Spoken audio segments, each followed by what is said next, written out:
ভারতীয় গরুর বৈশিষ্ট্য হচ্ছে তার দুধের মধ্যে সোনার ভাগ থাকে।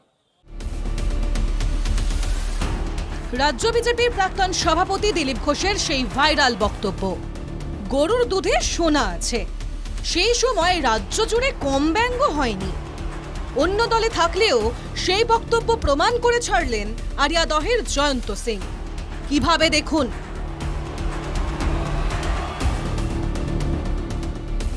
পারিবারিক দুধের ব্যবসা, সেখান থেকেই আরিয়াদহের প্রতাপ রুদ্র লেনে 4 মাসের মধ্যে তৈরি করেছেন প্রাসাদোপম দুধসাদা অট্টালিকা।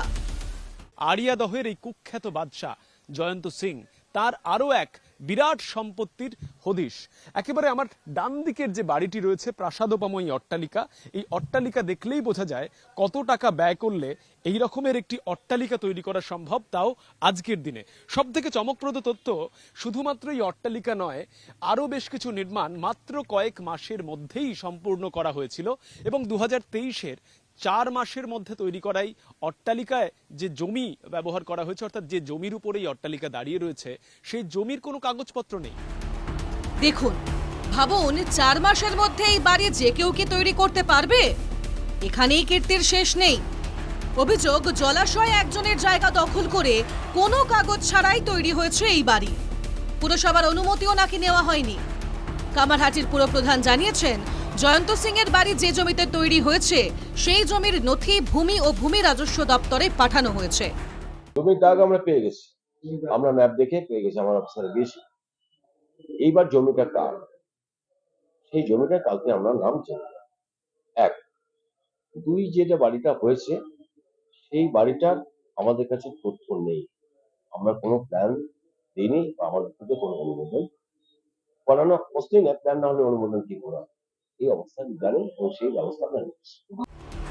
তৃণমূল পরিচালিত কামারহাটি পুরসভার প্রধান খতিয়ে দেখার আশ্বাস দিলেও প্রশ্ন তুলতে ছাড়েনি বিরোধীরা।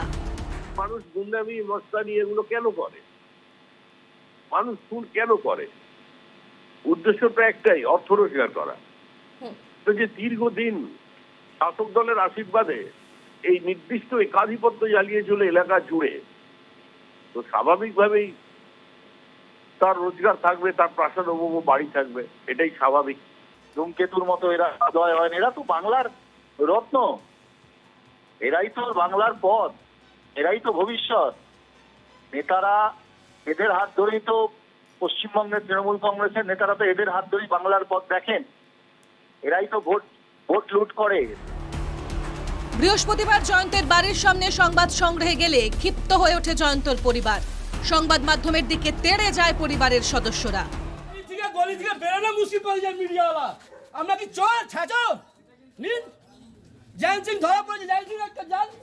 জয়ন্ত সিং এর কাছে যাবেন না, এখানে আসছেন। মহিলাদের উপর আপনারা অত্যাচার করছেন। কোথায় হামলা করেছে আপনাদের উপর? কি প্রমাণ আছে আপনাদের ওখানে? কিছু বলছেন মিডিয়াওয়ালা ভাই? সাংবাদিকদের হেনস্থার অভিযোগে জয়ন্ত সিং এর কাকাকে আটক করে দক্ষিণেশ্বর থানার পুলিশ। স্বাভাবিকভাবেই দীর্ঘদিন ধরে খাস কলকাতায় এই রকম নির্মাণ থেকে শুরু করে বিভিন্ন জায়গায় রিভলভারের ট্রেনিং, কখনো আবার বেধড়ক মারধর, কখনো আবার তোলাবাজির ঘটনা। সেই তোলাবাজির ঘটনাতে জয়ন্ত সিং কিভাবে পার পেলেন সেই নিয়ে প্রশ্ন উঠছে। এবং যেভাবে বেশ কয়েক মাস আগে শেখ শাহজাহান সন্দেশখালীর মূল চক্রী হিসাবে যাকে মনে করা হয়েছিল, তার একাধিক বেতাজ সম্পত্তির উল্লেখ পাওয়া গিয়েছিল, প্রকাশ্যে এসেছিল, সেই একই ঘটনা ছায়া অন্তত মানুষ দেখতে পাচ্ছেন আরিয়াদহের এই প্রাসাদোপম বাড়ির সামনে এলে। জয়দীপ দাসের সঙ্গে সৌরজ্যোতি বন্দ্যোপাধ্যায়, NKTV বাংলা, উত্তর 24 পরগনা।